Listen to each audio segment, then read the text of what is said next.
So next we have Lisa Dickman. She's going to cover the visit we had to Dressage. And again, we have a little short video after that of visiting there. So thank you, Lisa. Okay.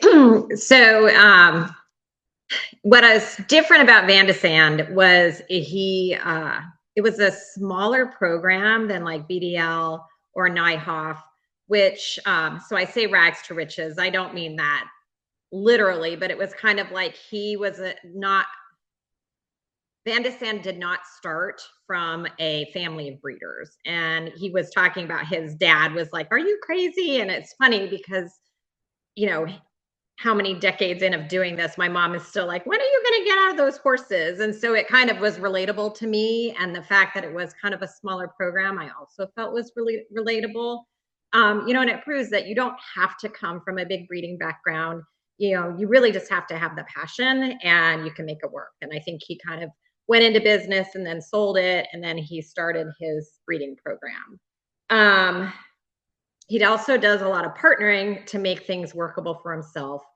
He partners with other breeders, smaller breeders. And so that's kind of how he ended up making his program work so successfully. They said in the video clip that you're going to see, breeding is a passion, not a business. Of course, it's a business for him. However, he's still using some of the traditional breeding practices of having the mares on site. He doesn't do a lot of ICSI. He talked about doing ICSI for the mother. He still has the mother of Guardian S, which you guys will see a little video clip of. And he's going to do ICSI on her because she's older, but he still believes in the mare and still believes in more traditional breeding. And that meant a lot to me. I like to see that because that's kind of how I look at it too. My mares are the most important part of my program. And so it was really relatable to me that he did that as well. It was a really lovely setup that he did. They put a little pop-up tent in their arena for us and gave us some snacks and coffee, talked about his program, talked about his philosophy, and then they brought out all their stallions. And they did a phenomenal job of presentation. It was very impressive. He had, 5 stallions. The So Next Level was the first one. I don't know if we should do the video. Let's do the video and then can we come back and I'll talk about the stallions maybe? Let's do the video first so we can kind of see them.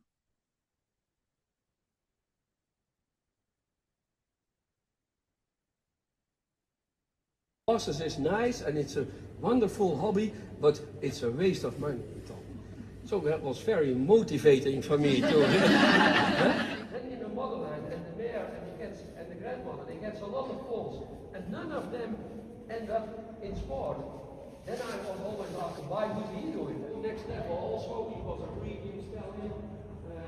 Maybe you heard of him. It was a lovely horse, but we sold it as a 4.5-year-old to the Korea people, and that was again a bit pain in the heart, but yeah, it's a way of living. So sometimes we have to sell horses.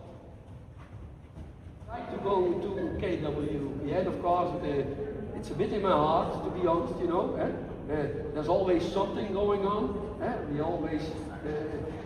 It's not that we all always agree with each other, but with respect, I think, and I like to go there. So most of our best stallions go to KWPN. See me, Usain Bolt's legs are still here, so I never could. You could not select me as an athlete, and that's with horses, in my opinion. If we say we look into a world top dressage horse, then there are things they had to be in a horse. Otherwise, I think it's a waste of time, and you will end up before you even reach the highest level. We never fight with horses. We want to be a team. We want to create a team, And when that's there, then everything's possible, I think. Because he's not crazy that much, and then we can play a bit with this, of course. But the most important, we have to take care. We know so much now about this horse. The only thing to do is to take care of him, Because it's now up to us to make sure that he That's management, I think. Then your is how's the fall? Is it the filly or is it the colt? And if you know everything before, then I don't know. Then it's different to me. Yeah. I think breeding is passion and not an easy. Yeah, like that. That's a bit what I mean. Right. No, it's cool. It's very cool.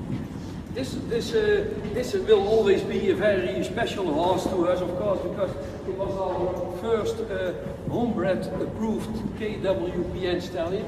So that was a big party, you know.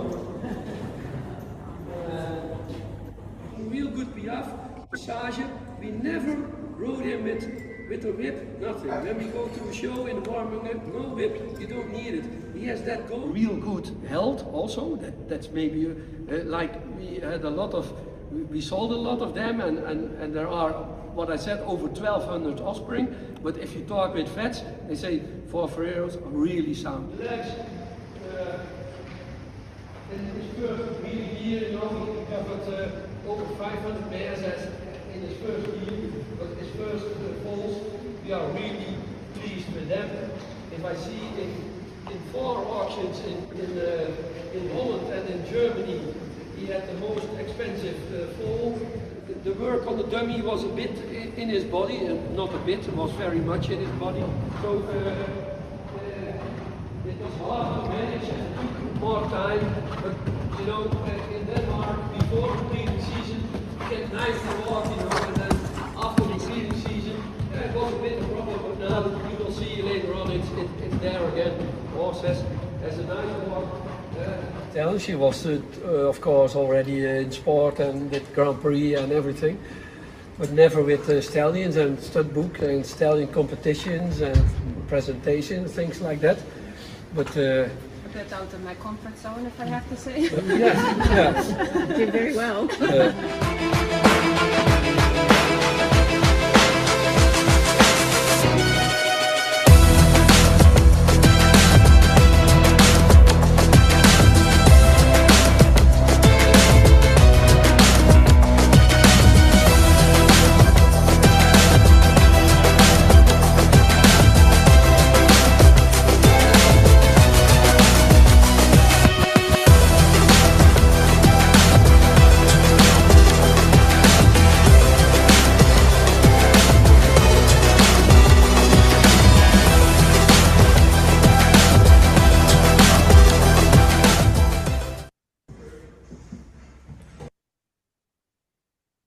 Okay, so there was one part there where he's talking, I forgot also, not only does he do traditional breeding with fresh semen versus ICSI, he also doesn't do, he doesn't try to figure out the sexing of them. He waits for the surprise when they come, which again, you know, I appreciated because I also like to do that and wonder what's coming.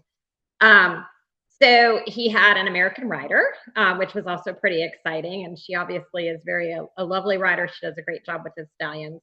Some of the stallions we saw was NSO Next Level. Now he is NRPS. He is by the stallion Next Level, which he mentioned a little bit in the video, but the history behind it is Next Level was sold. And so he never finished his KWPN approval. So that is why NSO Next Level is NRPS.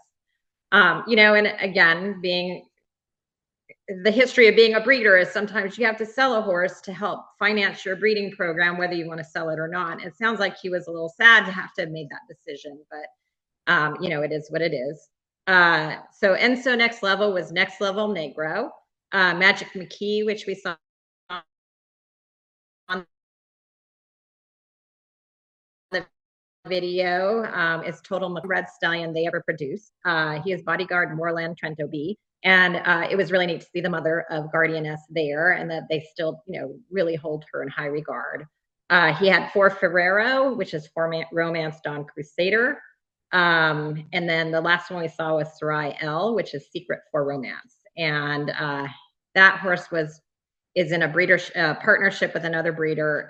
Again, he mentioned he did a lot of partnerships, but Sarai L covered over 500 mares last year, which is obviously doing pretty well. So it was a great experience to go see him. And again, I'm going to put the plug out there, go to the annual meetings. You just learn so much and it's a great experience. So that was it. Any questions?